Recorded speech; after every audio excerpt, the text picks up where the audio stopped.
start of spring, you were hoping that everything would work out so you could have more of a traditional spring scrimmage. Where do you feel like you're at on that path at this point? Yeah, we got some bumps and bruises. We've had a very physical spring ball, but we expect to have more of a traditional spring game. That's where we're at right now. Is what we plan on doing. James, what have you seen from Abdul Carter and his development as a defensive end in spring ball? Yeah, as you guys all know, Abdul's very, very talented. The transition's probably gone better and faster than I thought it would. It's a different world up there. It sounds good, but it's a major difference. And he's really transitioned very, very well to it. He's been physical. He's been explosive off of the edge. There's still some things he's learning, but his transition has gone probably better and faster than anticipated. James, sticking with obviously lost in Chop, what have you seen from Dani both on and off the field with him stepping up so far this spring? Yeah, Dani's he's gotten better every single year, every single spring. His intensity every single day at practice. He's 270 pounds. He's physical, extremely physical. I think he's going to have a really big year for us. But he understands how to play the position. He's played a ton of football for us already. We need him to take a step this year, and from everything we've seen so far, I think he will. There's just such a physical aspect to his game in everything, in pass rush, in run defense, in block destruction, and then he's got such a motor. You guys have seen him chase plays down. He just plays the game the way you want it played, and he's had a really nice spring. And I don't think from most of this group that covers us closely, that would surprise you, because really he came in not like a freshman, and he's continued to do that kind of along his journey. James, how are you dividing the roster for the game? A draft ones versus one? No, I'm just kind of breaking it up, trying to make it as competitive as possible. So strategically putting guys on both teams that I think the game has a chance to be competitive. So guys that we would probably consider starters, say like the way we rotate D tackles, right? There's usually at least 4 D tackles that are in our mind starters. Those guys are broken up, if that makes sense. Same thing with the corners and so on and so forth. So trying to kind of divvy it up so that you got guys that you feel like you can play in Big Ten games on either side of the ball, on either side of the ball and on either sideline. James, we haven't seen Jaxon Smolik out there. There was a report a couple weeks ago that he suffered a significant injury. Can you give us an update on his outlook right now? Yeah, he's got a significant injury. Will be out for a period of time, but it is significant. That's correct. And again, I've talked to Jaxon first. I won't address those or answer those questions until I've gotten permission from the kids and the families. Speaking of A.J. Harris, obviously, yeah, he's been really good. I think you guys know, A.J. was a highly recruited kid out of high school. So he's come in here. He's a year older. He understands what it takes to be competitive at this level. I think he's really enjoying Penn State, the coaching staff, his teammates, the locker room. All of those things I think have been a real positive. I think he's comfortable here and is showing real consistent signs that he's going to be able to help us this year. He's kind of unusual, as physical as he is as a corner. We've been a little bit unusual at the corner position. We've had a ton of physical corners, which isn't always the case. And I think he has a chance to even expand on that even more. He's also a guy, because of how big he is and how physical he is, I think he could play in multiple positions for us.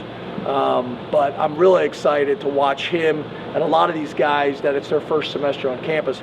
What will they be like in training camp after going through all this? So we're pretty excited about him.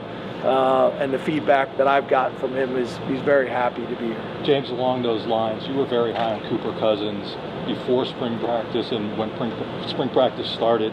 How have you seen his development, and is he going to be in position to compete for playing time as a freshman, which would be odd for an offensive line?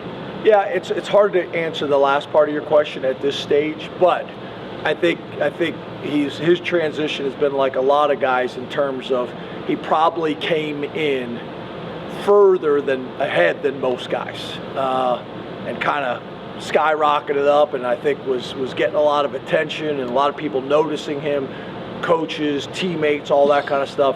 Then kind of as the playbook started to kind of build up on him and the blitzes and the different fronts and games started, then, you know, like most of these guys, they kind of have a lull that they got to work through, and now he's starting to kind of pick it back up again.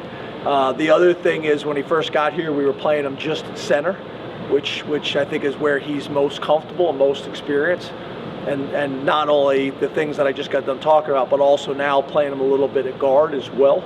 But he's, again, another guy that's done a ton of really good things this spring. And I think, you know, come fall camp, he's going to put himself in a position to compete. James, with Tyler Warren going into year 4 and with Theo obviously moving on to the NFL, what were your and the staff's expectations for him as far as growth this spring, and do you feel like you've seen what you wanted to see now that the spring ball is almost over? So not over yet, but I understand your point. You know, he's really done a nice job. He's obviously decided to come back. There were lengthy discussions with him and his family. Obviously, we have a different kind of plan for him. You know, the guys that had, you know, legitimate draft grades that decided to come back, obviously have a little bit different plan for them during the spring.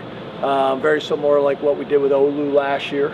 So that factors into it. But really, Ty's a very well-rounded player, and specifically tight end in the run game, in the pass game, on special teams.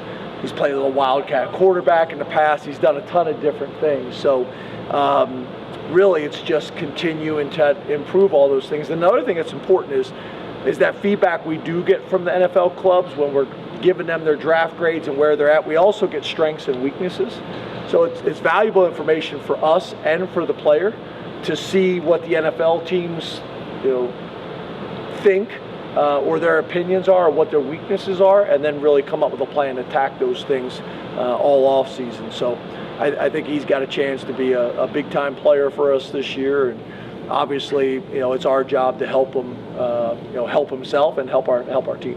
James, we haven't had a chance to see much of Alonzo Ford, obviously suffering an injury last August. Are you able to give us any kind of update on his status of growth within the program, aside from what he can't do on the field, and perhaps when we might see him back involved with you guys again? Yeah, he's not back yet.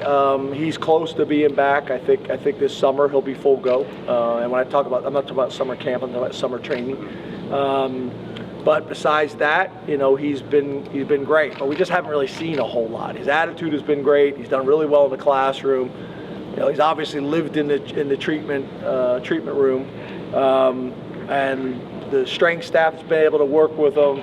The trainers that have been working with him, everybody loves him.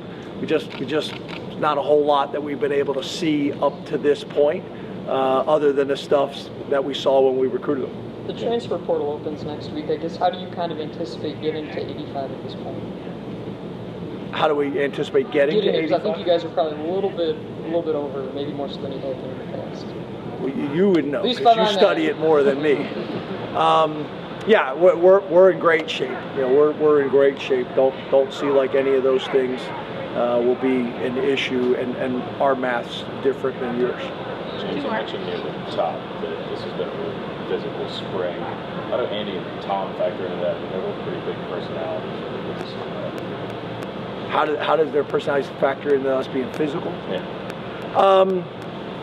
Yeah, I think their energy, you know, with our team's energy has been really good. I think specifically on the offensive side of the ball, those guys have really, I think, been drawn to Andy's personality and his confidence. I think has been big.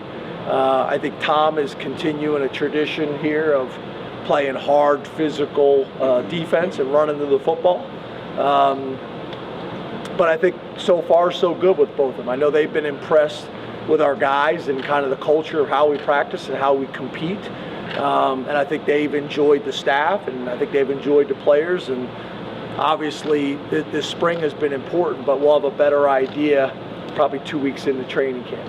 Last one. Are you guys in a situation, this is across college football, this is kind of where I was getting at earlier, where collectives can kind of set aside money in terms of, hey, come here and we can make it work out in terms of, it's not technically a scholarship, but could you guys be in a situation like that where maybe something kind of plays out differently than we've seen traditionally with the regular scholarships? Yeah, I understand the question. I appreciate the question. I'm not going to get into the details of our strategy on offense, on defense, on special teams. I'm definitely not going to talk about a collective that we don't really, obviously, control or work with in that type of way. But I understand the question. Thank you, Coach. Thank you.